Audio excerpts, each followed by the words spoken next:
কুষ্টিয়া জেলার কুমারখালী উপজেলার কয়া ইউনিয়নের বের কালোয়া গ্রামে কোমল পানীয় বোতলের ক্যাপ ছোড়াকে কেন্দ্র করে প্রতিপক্ষের হামলায় অন্তত 7 জন গুলিবিদ্ধ হয়েছে বলে জানা যায়।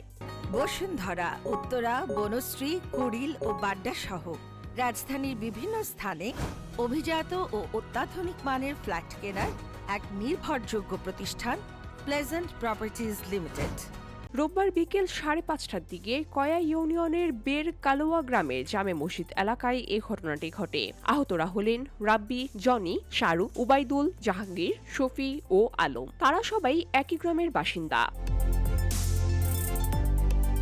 আহতদের মধ্যে রাব্বি, জনি ও শাহরুখকে স্বজনরা উদ্ধার করে কুমারখালী উপজেলা স্বাস্থ্য কমপ্লেক্সে নিয়ে গেলে কর্তব্যরত চিকিৎসক প্রাথমিক চিকিৎসা শেষে তাদেরকে কুষ্টিয়া জেনারেল হাসপাতালে প্রেরণ করেন। এই ঘটনার পর থেকে এলাকায় থমথমে পরিস্থিতি বিরাজ করছে।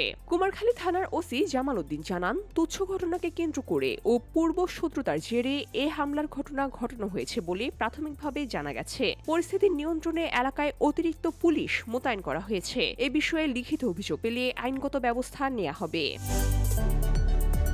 BOD Bangla news desk.